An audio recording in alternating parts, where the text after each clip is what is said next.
Hello guys, good morning sa inyo lahat. Morning exercise muna tayo para healthy ang ating katawan.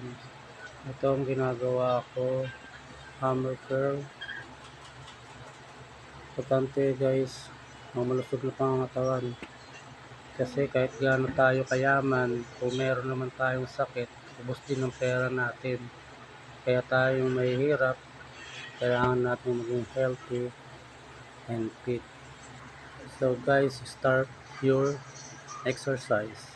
Thank you.